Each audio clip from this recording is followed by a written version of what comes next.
Hey everyone, this is Rick from Absolute Wood. I'm checking back in and we're going to talk about the latest update with the new Dragon mod.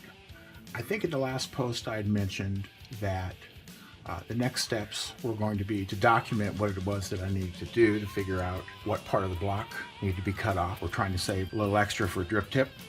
If you'll look, you'll see I have the block right here. Kind of hard to see, but there it is. I know my light's not in a good spot. Let me get a little look at it that way. Anyways, I had already created a 3D model, and then what we needed to do was document it. I needed to make a drawing of it so that I knew the exact dimensions, and for some of the machining, I needed to know certain things. What we're going to do here is we're going to look at the 3D CAD program that we do this in. And let's see. Let's go right here. All right. What we're looking at is two different things. On the left here of the screen, or actually in the center of the whole screen, you can see this is a drawing of just the body, and then there's a picture of the block on here too. We'll zoom in and I'll show you. And then over here is the actual 3D model of the entire assembly. I have that open because I want to show you something that's really cool about one of the advantages of being able to do all of this as a 3D model before you ever build it. It gives you really fine control over exactly how close components are to one another. I'll show you in just a bit. But anyways, you can see the drawing we've created here. It's basically got a view looking at the front. This is looking at the top, and then this over here is looking at it from the side. So all the pertinent dimensions and all of that are in there. The stab wood block here, we'll go ahead and zoom in on it here. And you'll see that it says that there's a piece removed from the blank with a bandsaw prior to milling the rest of the block. Now this piece that we're going to pull off is going to be 0.36 of an inch wide, a little less than 3/8. We'll see if we can get a piece of that good enough to make a drip tip with. There might be a way to laminate a couple of pieces, maybe with a little piece of brass in between, like a stripe. We'll figure something out. Anyways, so that's the drawing. So we went ahead and got that done. The next step, like I said, is going out in the shop and putting the blank through the bandsaw, and then at that point we can move over to the mill and start actually doing some real cutting on it. Okay, that's that.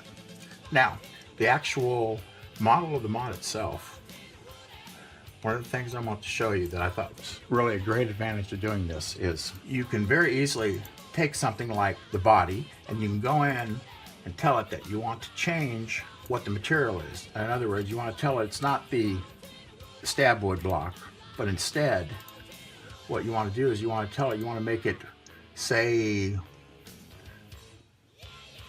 blue but clear to where you can see through it. You do that, instantly you have a almost invisible mod body. What's good about that is if you turn and look at it from the side, you can zoom in real close and see exactly how close all the components are to each other. You can see this is the face plate, the backer plate. This is actually the chipset, the DNA 75 right there. That's the display that's in there. This is the battery tube, the connector on the top. You can see the 510 connector with the spade for the negative side, and then so on and so forth. But what it is you can actually get in here and measure the distances between all of this.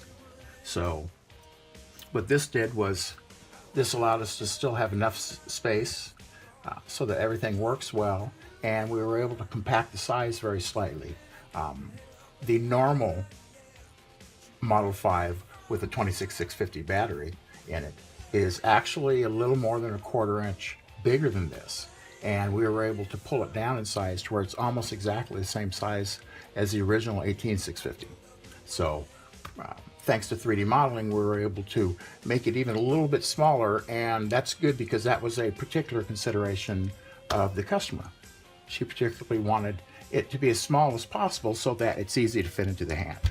So that's one of the great things about 3D modeling. It's probably one of the reasons why I did it for a living for so long. Anyways, that's about it for now. What I'll do is I'll try to get back with everybody when I'm out in the shop, maybe when we're using the bandsaw to take this piece off.